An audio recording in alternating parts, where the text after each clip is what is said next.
안녕하십니까? 스페인 세비야 박가이드입니다. 오늘 스페인 역사 깊이 있게 살펴보기 네 번째 시간으로 세비야 시내에서 최초로 사람들이 거주했던 곳은 어딘지, 구도시에서 가장 높은 거리는 어디인지 살펴보도록 하겠습니다. 여기 구글 사진을 보시면은 이 지역은 우리가 이전에 언급했던 테레사 3 지역으로 이렇게 반도 같은 모양을 취하고 있습니다. 대체적으로 이곳은 해발 10m 높이에 해당합니다. 그 중에서도 이 가장 남쪽 이 부분, 분홍색으로 표시된 이 지역에 세비야에 처음으로 사람들이 정착했던 지역이 바로 이곳이었습니다. 왜 이곳에 최초로 거주를 했을까요? 역사 중에서 가장 높은 지역이 이 지역인데요. 해발 10에서 17m입니다. 구체적으로 살펴보면은 여기에 깔예 아이레라는 거리가 있는데요. 올라가고 내려가게 됩니다. 그 한가운데가 해발 17m로 역사지구에서 가장 높은 곳이 되겠습니다. 여기 오른쪽에는 이전에 언급한 따가레떼 강의 영향력이 미치는 지역입니다. 이쪽 미라플로레스 공원에서 강물이 흘러서 아롤류 거리를 통해 들어오면은 담배공장 앞 산페르난도 거리를 따라서 황금의 탑이 있는 위치로 흘러 과달키비르 강으로 흘러들어갑니다. 이 강은 특정 순간에는 물이 흐름이 강할 때도 있습니다. 그러나 거의 연중 말라있는 강이고요. 그러나 한번 비가 많이 오게 되면은 쉽게 넘치는 강이었습니다. 그리고 여기 서쪽에는 과달키비르 강에 충적평원이 있었습니다.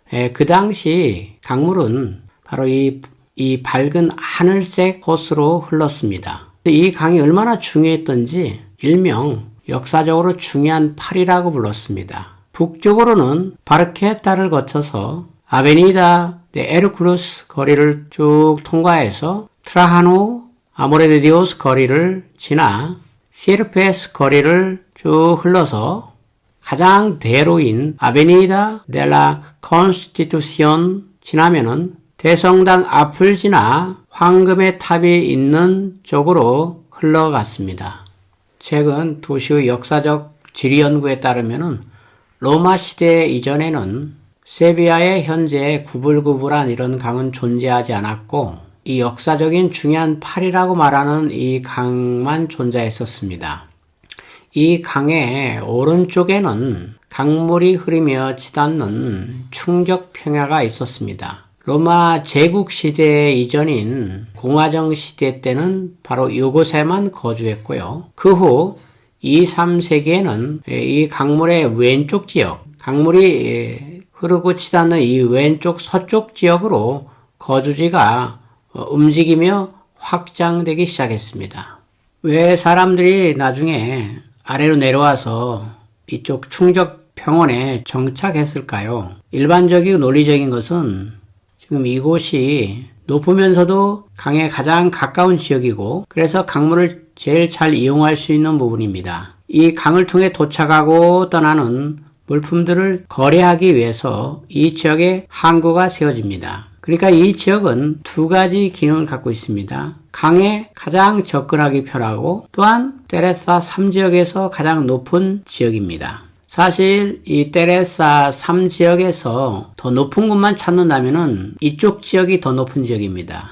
문제는 강에 물건을 하역한 후에 이 물건들을 나르기 위해서는 더 멀리 운반해야 되기 때문에 결국 좋지 않습니다. 이처럼 이 강물이 이 하늘색 루트를 공화정 시대 때는 계속 흐르고 있었습니다. 1세기 후부터 실제로는 3세기 후부터 강물이 서쪽으로 휘어지기 시작하고 그 이후에 로마 제국 시대 때 세비야 항구는 매우 중요한 역할을 했습니다. 하지만 여전히 강의 모습은 이런 형태로 유지하고 있었습니다. 로마 제국 시대 실제적으로 강수루 전 지역인 위의 호스피탈 델라 싱코 야가스부터 항구 시설이 발굴된 부에르타헤레스 지역까지 이 전 지역에 항구가 세워졌습니다. 세비야 항구를 통해 로마 공화정 시대부터 로마 제국 시대에 이르기까지 세비야의 중요성을 알 수 있습니다.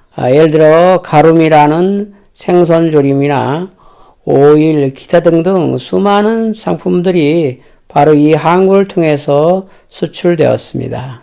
4세기부터 12세기까지 우리가 이전에서 말했듯이 서쪽으로 거주지가 많이 확장됩니다. 그리고 12세기부터는 이슬람인들에 의해서 이 빨간색 선과 같은 성벽이 확장됩니다.